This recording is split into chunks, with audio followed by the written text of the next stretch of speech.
Boyfriend ছেড়ে চলে গেছিল তো তাই রান্না করো না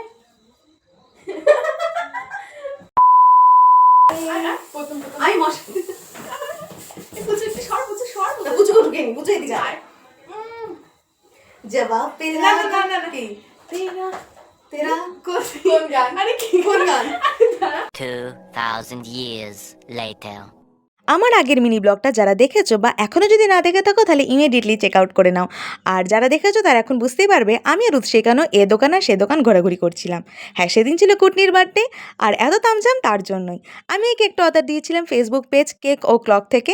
তোমরা যারা হোমমেড কেক ভালোবাসো তারা প্লিজ এখান থেকে অর্ডার দিও, কারণ যেমন টেস্ট তেমন দেখতেও অসাধারণ, বুঝতেই পারছো। যাই হোক, এরপর আমরা রুম ডেকোর করে নিলাম আর এখানে হাসাহাসি হচ্ছিল। তারপর কেক কাটিং আর রাতের ডিনারে ছিল একেবারে অসাধারণ। ডিনারটা তো কমপ্লিট করে আমার পেটটা ফুল হয়ে গেছে।